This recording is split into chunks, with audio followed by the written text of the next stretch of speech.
Here we have the all-new 2025 Wagoneer S. So the first EV for the Wagoneer lineup. This one's a limited 4xe. Comes in silver zenith. And then we have the global black Neo interior. So 600 horsepower, 617 pound-feet of torque. This thing is quick, I can tell you firsthand. Front end here we get LED headlamps. Then we get LED daytime running lights, and I love the light bar that goes across there. LED fog lamps are down below as well. But a really nice, almost like a, it looks like a Jeep Compass, but it's so much bigger and has so much in store for the money. And I think they did a great job with letting this be the first vehicle out of the Wagoneer lineup. And down here we get 20-inch aluminum wheels. Like the aero design there, still looks like a nice wheel while still having kind of an aerodynamic look to it as well. Now over here we have our memory seat functions, one-touch up and down windows on all 4 doors. This is pretty neat. We have electronic child lock and rear window locks, and they're actually together. And this is something that I really appreciate there. I can kind of get everything going at one time without having to lock the windows here and then lock the doors on the back, or lock the doors on the screen and then lock the windows here. Just one fell swoop, and you don't even have to go on the screen to do it. So that was a great design choice there. Power door lock controls, power mirror controls, and then you can power fold those side mirrors as well. Those are heated and they do have blind spot monitors. And I apologize in advance for the wind noise. Now if you want to open the door, electronically there, and then manuals right there for whatever reason you don't have power, so you can do that. Alpine sound system with a subwoofer, headlamp controls, and that is the front control there. And then we have our electronic parking brake, pull to engage, and then hit the brake, press down to disengage. Manual tilt telescoping steering wheel. Here's the power driver's seat with 2-way power lumbar support. Nice look there, and if you look in the back, you can kind of see, you can see it a lot better on this camera than I can in person, but those are the ambient light bars there, and I love how they go around the entire cabin. That was a great design choice as well, and it just looks beautiful at night. But I want to give a huge thanks to Chrysler, Dodge, Jeep, Ram of Franklin for allowing me to review this Wagoneer S today. I'll leave a link below in the description. But if you're looking to find the best price on one of these closer to home, click on that second link down below. It takes just a minute to fill out your information. I'll make sure the local dealers are fighting to get you the best price on this or whatever new vehicle you might be interested in. But having the seat up front adjusted for someone of my size, being 6'3" with longer legs, very, very impressed by the space back here. What makes the space so usable is the seats are actually relatively low. So I'm kind of like sitting up, if that makes sense, just a tad, but that's enough so my knees aren't in the back here. They're still touching the back where it's starting to curve up, but barely. Seat back pockets are on both sides there. Rear AC vents, 2 USB-C ports there. And the middle seat, fold that down. Bottle holders are right in there. And we do get a panoramic sunroof here, and that's what it looks like with the sunshade all the way back, or all the way up. Grab handle there, you can hang a shirt if you want to. Now for the back, I don't know if you have a lever to actually pull on, but for the front 2 doors you do. So you might just have to climb out the front, I don't know. Charge port there. Now you do get DC fast charging speeds for, I think you can do 20 to 80% in 23 minutes or something like that. But it has a 400 volt system with this 100 kilowatt hour battery. So you can expect pretty fast charging curve there. There's a look at the back, full LED tail lamps. And I love how Chrysler, Dodge, Jeep, Ram of Franklin tinted this vehicle.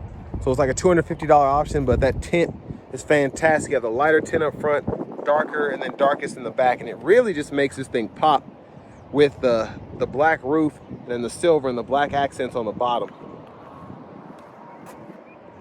Let's go ahead and open the hatch here. There's the button there if you're curious. And what's crazy is this thing looks so low to the ground, it looks small, but the space back here is crazy. Tons of room behind the second row. And you saw the space I had in the second row itself.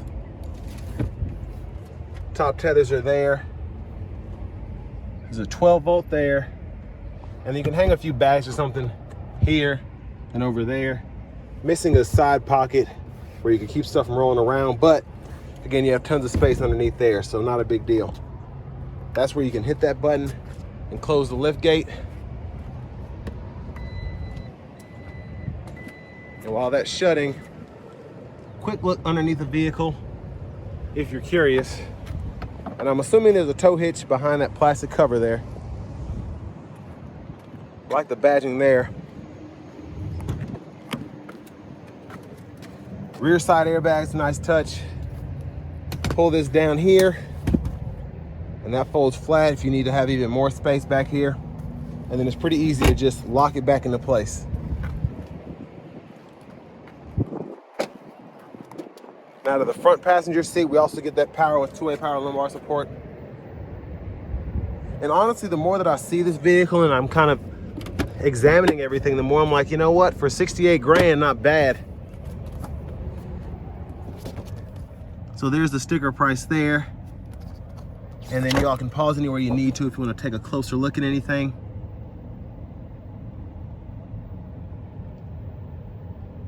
So quite a bit that you get here for the money, in my opinion. But 100 city, 85 highway in terms of the efficiencies, that's pretty good for an EV, especially one like this that has four-wheel drive capability. And then you're getting 294 miles on a full charge there.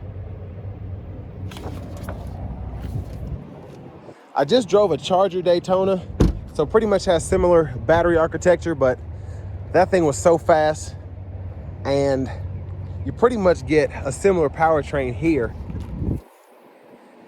But I like how you have the storage compartment up front here, as opposed to in the Charger, you just kind of have a little cover there. But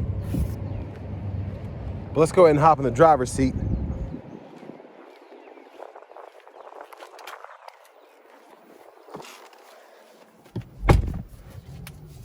So I like the design of the steering wheel. Again, this reminds me of the Charger Daytona I just drove, just in terms of the shape, the feel, even the horn sound.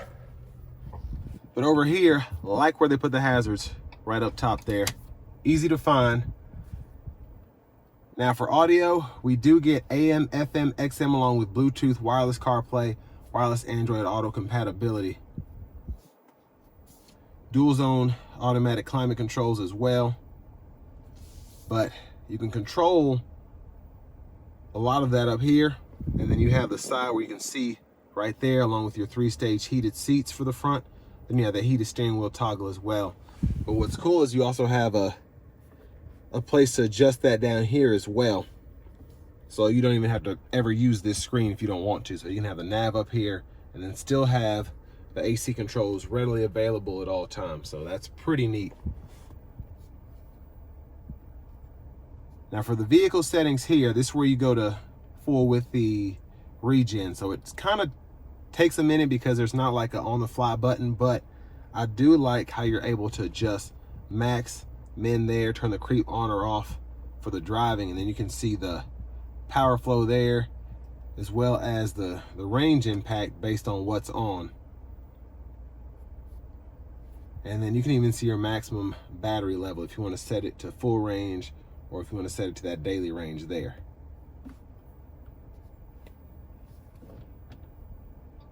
Backup cameras here. You get the bird's eye view as well. The guidelines follow you as you turn the steering wheel. You also have that front camera, which is nice.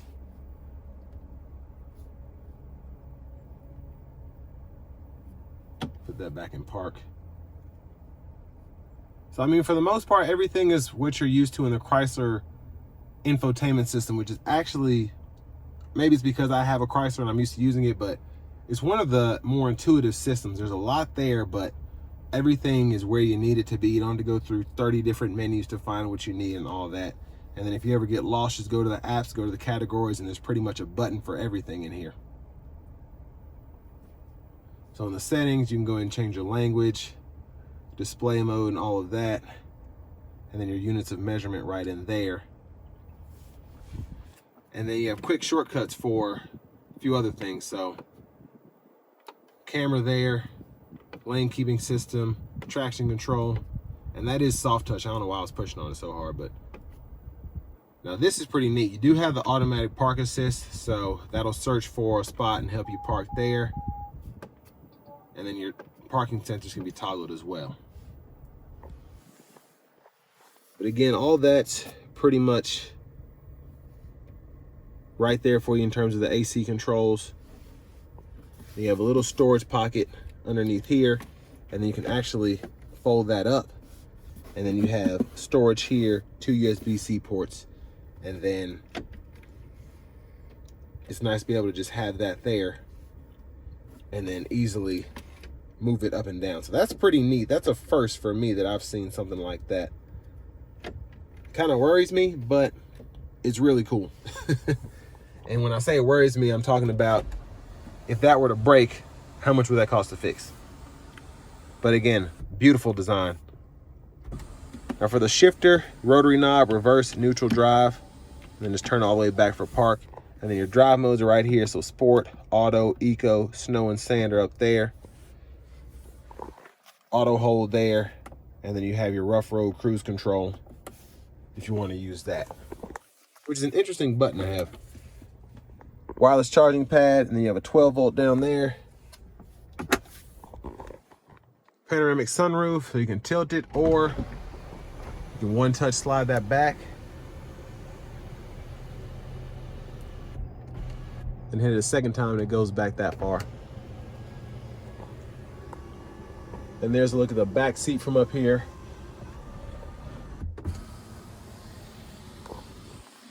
Now here are all the controls for the sunroof. You have your SOS, your assist, and then your lights can be toggled there. Lift gate there. Sunglasses holders right there. And then garage door transmitter there. There's your vanity mirror. Then back to the steering wheel itself. Left side here, blinkers, high beams, windshield wipers, mist is right there. And then you can go through your sub menus and whatnot here. Kind of change your views if you want to with this button. And then voice recognition, Bluetooth button. You have your adaptive cruise control you can toggle, and then you can adjust the gap for that. Lane centering is here, or the active driving assist. And then you can set the speed there, cancel, resume. Then behind the steering wheel on the left side, you can toggle your track list, radio station presets. And then on the right side, volume up or down there. Your push button start is right there.